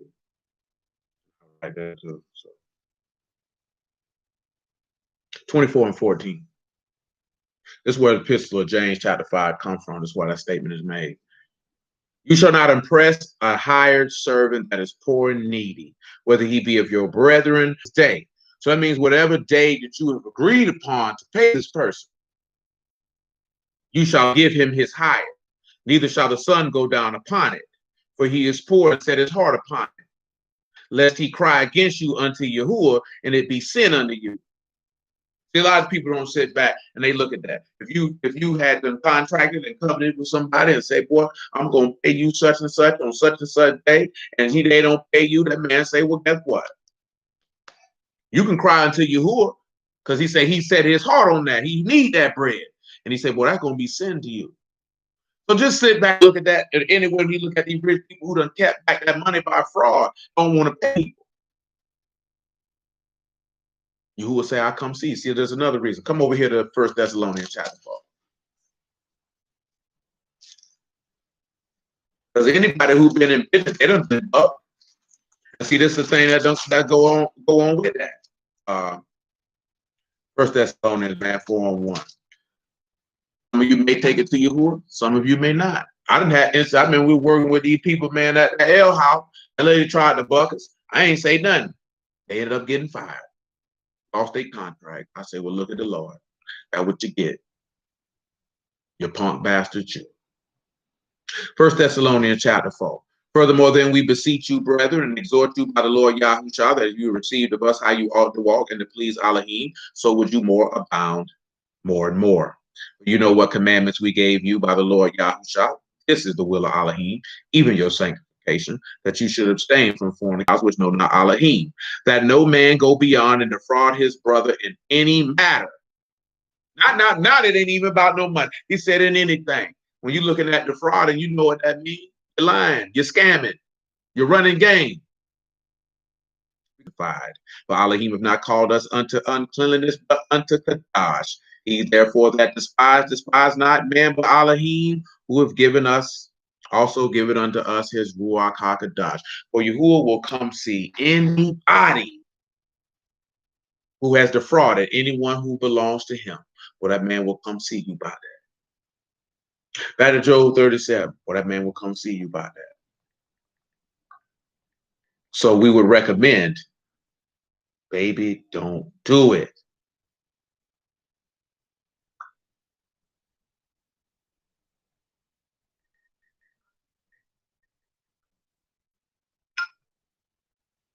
So 37, we have verse 3. He said, corrected his voice now under the whole heaven and his lightnings unto the ends of the earth. To be right. He has directed the right word under the whole heaven. And it went from one end of the earth to that. Say them when his voice is heard. Now we go back and grab this John 8. Because I mentioned to y'all John 8. Now, if you remember Exodus, I'll come back to all that. Come back to John 8, because we got to look at John 8 in regards to what we read in Deuteronomy 30 about choosing life, and that he utterly denounced that you will perish if you don't believe his word.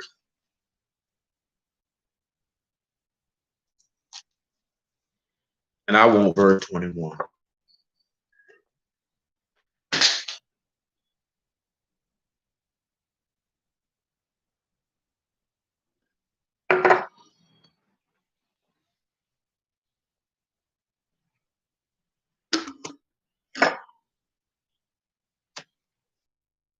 You shall seek me and shall die and you shall seek me and shall die in your sins. Because where I go, you can't come. Then said the Yahudim, will he kill himself? Then said the Yahudim, and he said unto them, you are from beneath and I am from above. You are of this world, I am not of this world. I said, therefore, unto you that you shall die in your sins. If you believe not that I am he, you shall die in your sins. He said, boy, I pronounce against you. You don't believe that word, boy, you're going to utterly perish. You don't want to cleave to me. You don't want to trust in me. Are we living that same life right now? Talk to me. Tell me. Is that what we doing out here? They said unto him, who are you? Yahushua said unto him, even the same that I said unto you from the beginning. I have many things to say in the judge of you, but he that sent me is true. And I speak to the world those things which I have heard of him. Again, he that hears speaks constantly. He's speaking life to these people. They refuse to hear it. They understood not that he spake to them of the hour. Then said Yahushua unto them, when you have lifted up the Son of Man, then you shall know that I am he. And again, it says, you shall know that I am. He is not there. And that I do nothing of myself. Abba have taught me, I speak these things. And he that sent me is with me. Abba have not left me alone. For I do always those things that please him. And as he spake these words, many believed on him. Then said Yahushua, and you shall know the truth, and the truth shall make you free. They answered him, we be Abraham's seed.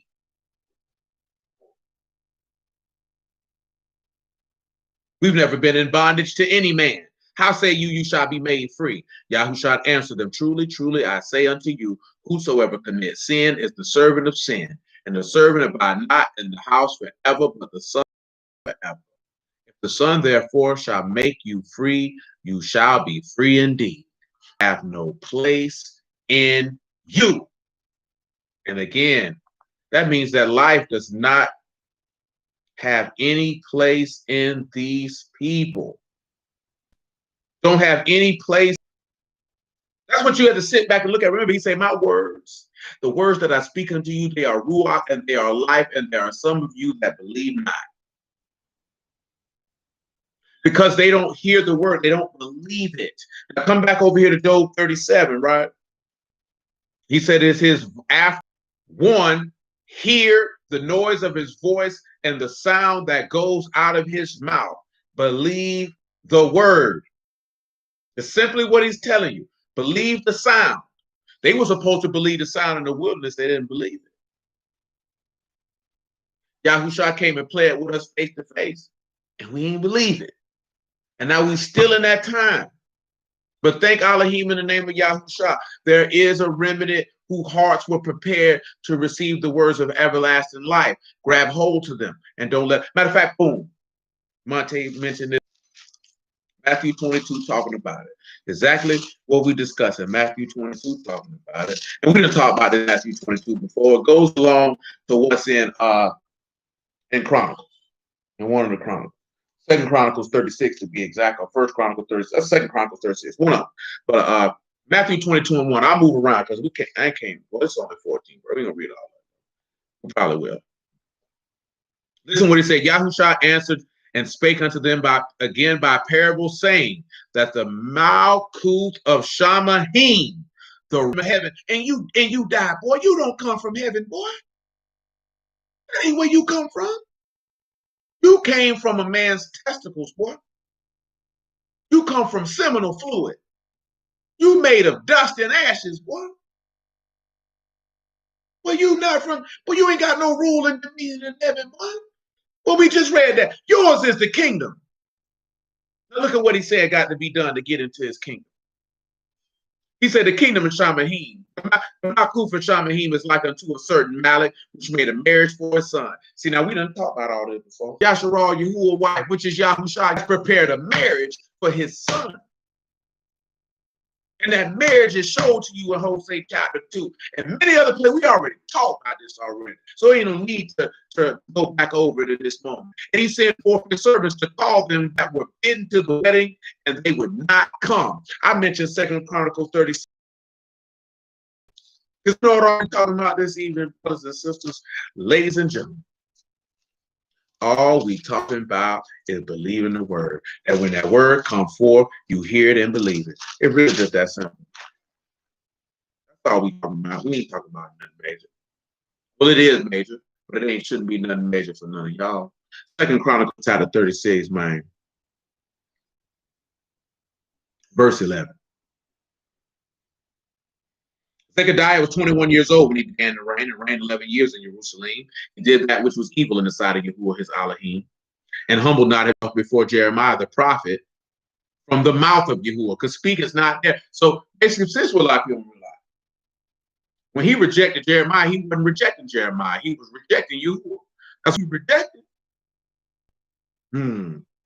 He also rebelled against King Nebuchadnezzar, who made him swear by Elohim, but he stiffened his neck.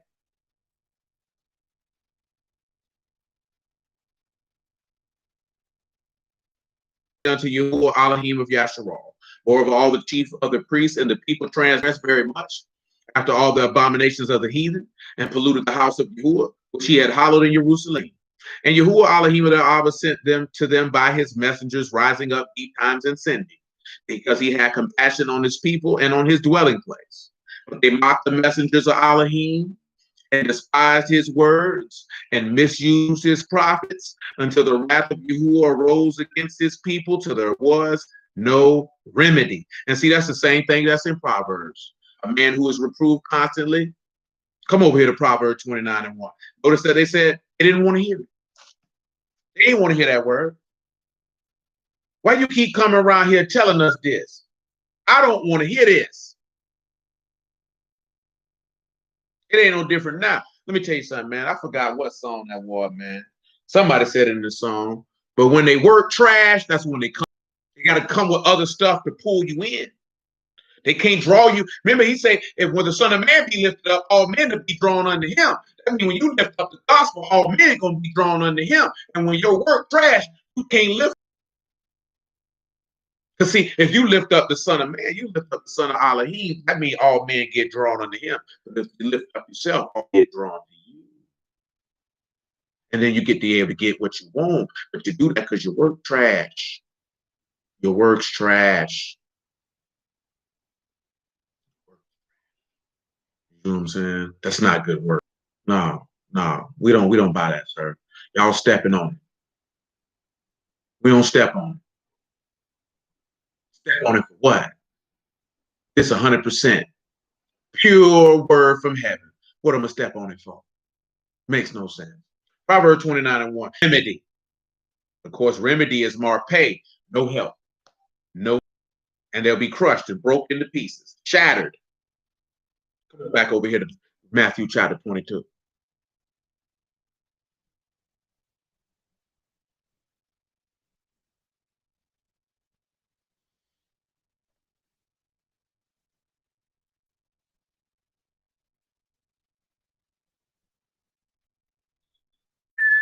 Matthew chapter 22, verse 3. He sent forth his servants to call them that were bidden to the wedding. They would not come. Again, he sent forth other servants, saying, tell them which are bidden, behold, I've prepared my dinner, my oxen. They mark another to his merchandise. Well, I got to get this money, boy. I got to go till this land, boy. I got to get these crops out. And the remnant took his servants and entreated them spitefully and slew them. You already seen that in 2 Chronicles 36. That they concerned with themselves and what they want to do. They weren't hearing the noise. They didn't hear a sound that went out of his mouth. They didn't hear, so they couldn't speak constantly. They couldn't do it. That's what you've seen the scribes and Pharisees and the Yahudim do during the time of Yahushua. They didn't do nothing different than what you've seen. But when the king heard thereof, he was wroth. And he sent forth his armies and destroyed those murderers and burned up their city. That's what he did to Jerusalem. Go check 2 Chronicles chapter. Go read 2 Kings 17 and see what he said he did to it. He's talking about Jerusalem. Remember, he's talking in parables. When you know the word, you know exactly what he's saying. It's very clear. And I ain't talking about y'all. I'm talking about niggas who go over this and teach this to people. It's very clear. All this is script when he's spitting. And if a person say that they know the word and they teach the word, they should be able to enumerate that back to you. This is why he's saying this. This is why he's saying that. This is where that comes, and adjust yourself accordingly.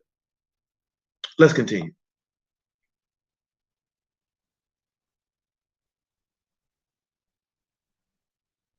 Then he said to his servants, the wedding is ready, but they, let's continue. Go you therefore and he do with the disciples. He sent them out 2 by 2. Go preach the gospel. And who's ever worthy, enter into their house. And all the coast of Yasharal to go teach the people. So those servants went out into the highways and gathered together as many as they found, both bad and good. And the wedding was furnished with wedding garment. In Ecclesiastes, he tell you to let your garments always be white. And of course, you know, for the wedding garment in Revelation chapter 19, he say and the fine linen, which is the righteousness of the saints.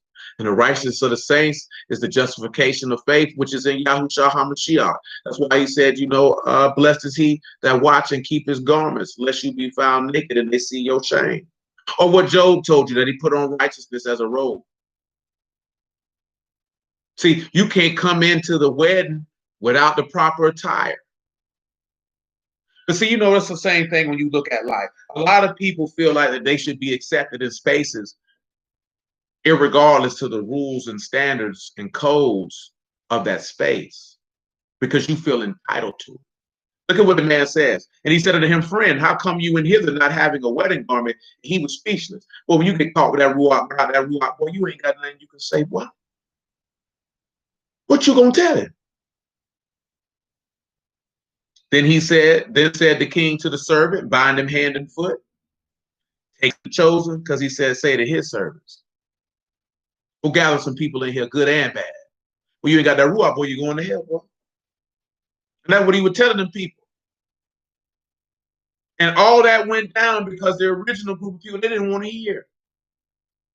They didn't believe it. They couldn't speak. He was speaking life to them the whole time, and they deemed themselves unworthy of it. Because again, when you talk about the things that pertain unto life, it's just not exciting to people. It's just not exciting to back burner, but the real reason behind the statement of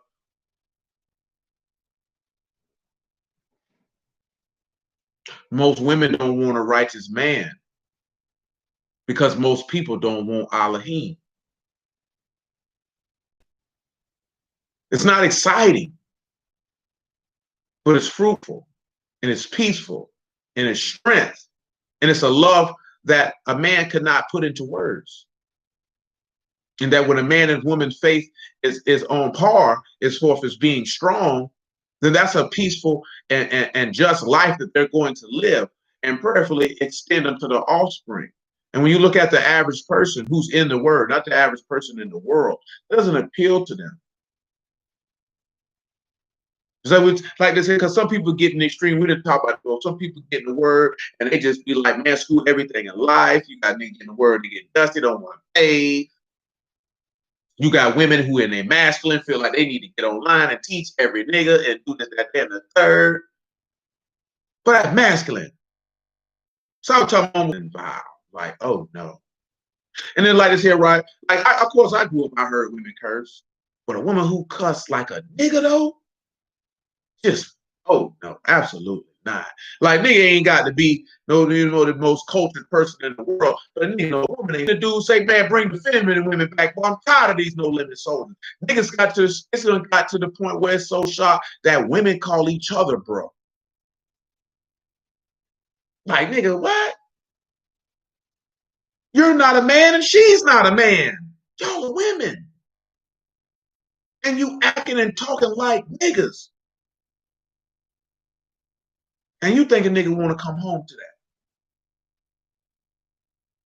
You think a nigga want to look at his old lady, what's up, bro? Nigga, what did you just call me? Bro, man. You know what I'm saying? But that's the direction that the world doesn't win in. Like I said, it got reversed. Women are masculine, men are feminine. To the land, specifically this land, that's not going to cause you to desire something that is of righteousness.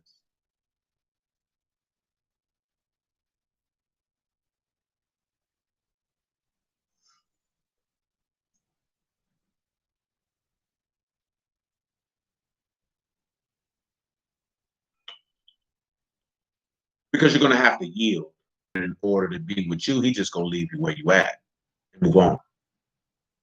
And people don't like that. And that's what I mentioned that before about the Malcolm X example and all that. That is, you really want him to lower the standard. You really want him to lower the standard. Because basically, when you look at this marriage, because you don't need it. He said, you got to be God. He said, you know what I'm saying? Follow it, be at peace with all men and follow holiness, God. He said, you got to be born again, or you will not enter into this place. You got to be born of the water. That means you can't sin, or you're not entering into this. And say, you got to have faith, or you're not entering into this place. And instead of us saying, okay, let me do all of those things, we try to convince people who teach in the word or begin to teach it ourselves to convince others that the standard is not here, that the standard is here because I can meet that, or I have a desire to meet it here. But the standard's here. He's not lowering it. He didn't lower it for his own son. So why would he do it for you? He's not going back. He's not going to do it. He's not going to do it. So the only thing that you have left is that you have to meet the standard or walk away. Because you can stay doing it, but then you would have served him in vain. Because he's not going to be like, well, you kept doing it. You ain't never meet the standard, but you did it for 15 years, so I guess I ought to let you in. He's going to be like, shoot, you should have split them 15 years doing what you wanted to do. Because you're getting the same thing as if you was out. We say, but you be told you want what you want. You was doing it cloaked under my name because you didn't believe I said. You didn't hear my voice. So how are you going to speak life? You're not going to be able to do it. Oh, that's unfortunate. Got a notification a nigga died in a skydiving accident. That's why you don't do white people like that. Job chapter 37, man.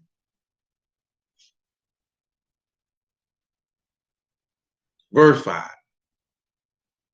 Elohim thundered marvelously. Of course, comprehend is yada, and that's no.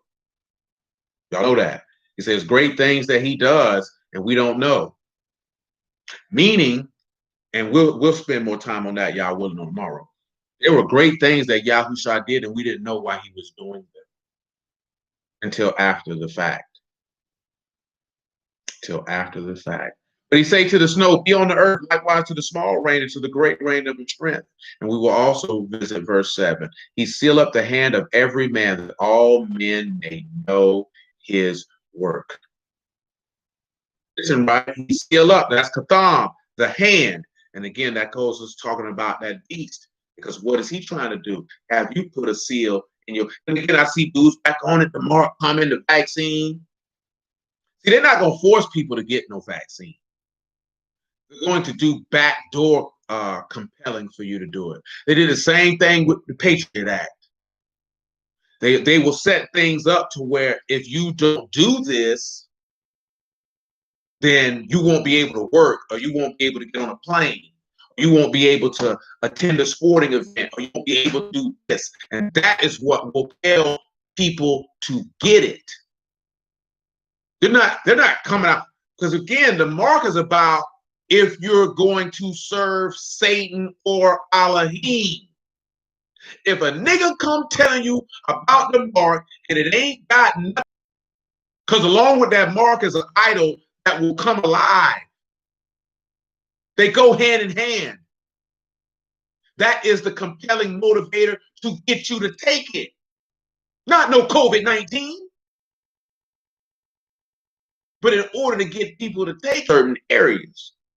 So if you work on certain people's companies and you have to go into their facilities, they're going to require for you to do it, or they're not going to let you work there. That's what they're going to do. And that's common sense. We too grown to not know how these people kick their game. I really think these people are going to be walking around here forcing people to take a vaccine or get locked up. Stop watching movies, man. That's not what they got. That federal ID, you wouldn't be able to fly, and you wouldn't be able to do this, and you wouldn't be able to do that in order to get people to do it. Because they know they can't come forcing people to get no vaccine. They're going to buck. And that's bad PR. It's not going to look good in the eyesight of the world. But we so simple, we don't think that way. America has a brand, and their brand is quote unquote freedom and liberty. So if they're putting draconian totalitarian tactic in regards of incarcerating people for not taking what is supposed to be a voluntary vaccine, that's a bad look on the public stage. They're not going to do that. It will cause them to lose credibility and currency in influencing other people. But because niggas can't influence their wife to not put weed in their head and to not smoke cigarettes and be a drunken whore or even dress like a whore, you would be able to understand a quote-unquote superpower trying to keep influence in the world. So that's a foreign concept to you. I don't want to look bad in the eyesight of these people who I'm trying to tell I'm the greatest thing since sliced bread. So they're going to come with the backdoor way, because most people, I got to go to work. I'm going to go get this vaccine. I want to go to the game. I want to go to the concert. I just seen a story where the Golden State Warriors are submitting who comes into Chase Arena so they can operate at 50% capacity. Just seen a story where they said that Live Nation will not allow anyone into a concert unless they have been tested for COVID-19. So they're showing you what they're going to do. They're not going to lock anybody up, but they know how to get you to do what they want you to do. Let me get a vaccine just so they can be entertained. I want to go to the basketball game.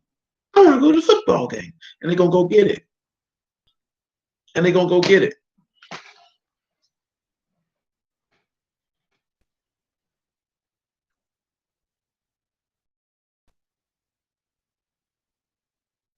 Especially when it comes to people live.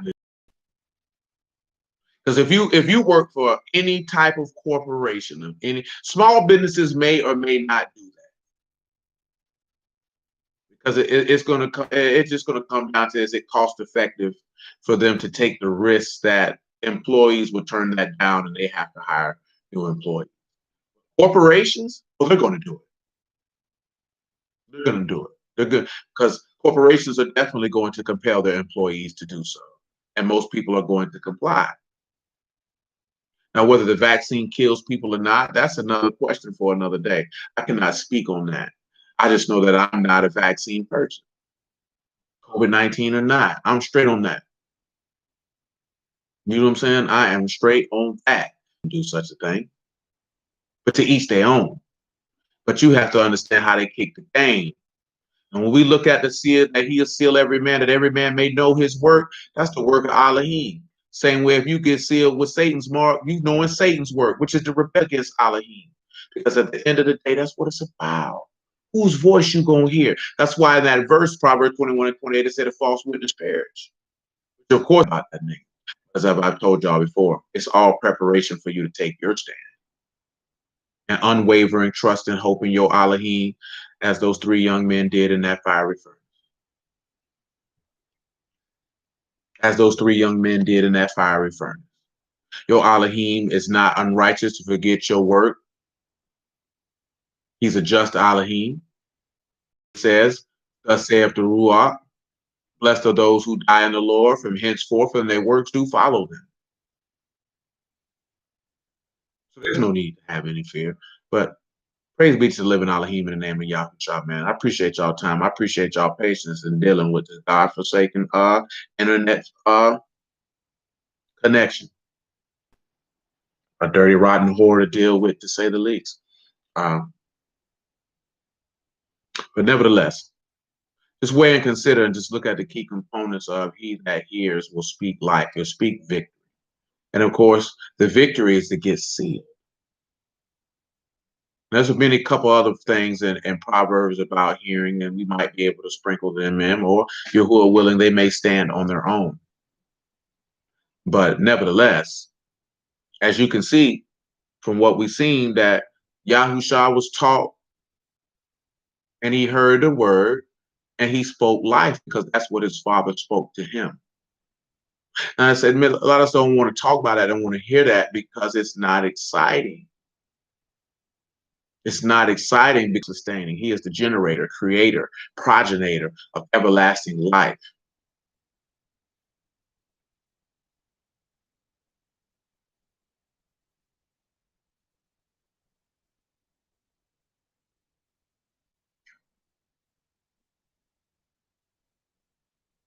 Elohim is where all life comes from. We have life because of him. Not only life in the natural, but life because he sent forth his son to be the propitiation for our sins. So we have life because of him. And he is our healer. Notice of what we see, no cure for their sin. The Ruach of Elohim could cure everything that ails us, whether mentally, whether emotionally, and most importantly, spiritually. It can heal all of that.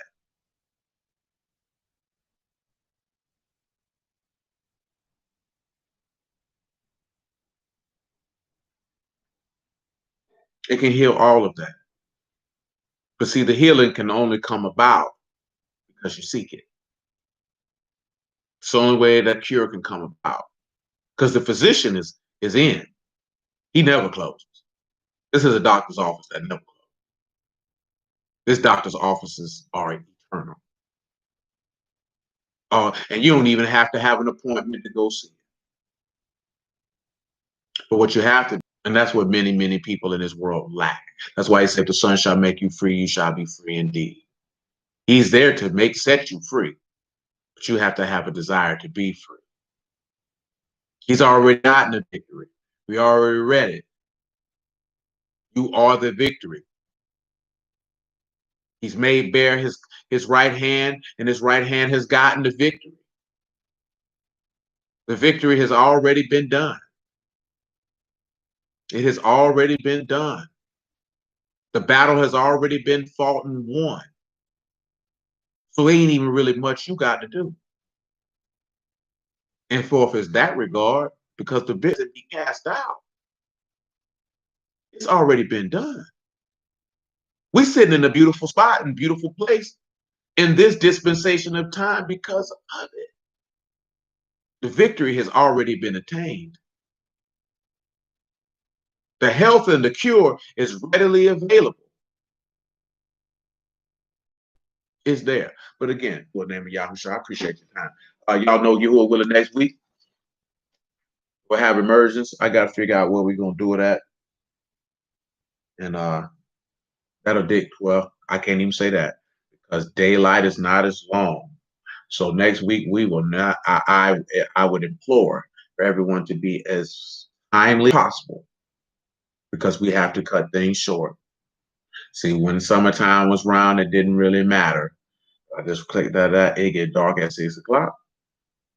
So yeah, we ain't got that kind of time. So hey, that's on. So you were willing until tomorrow, man. We pick it up and continue down the road with you traveling. Again, I appreciate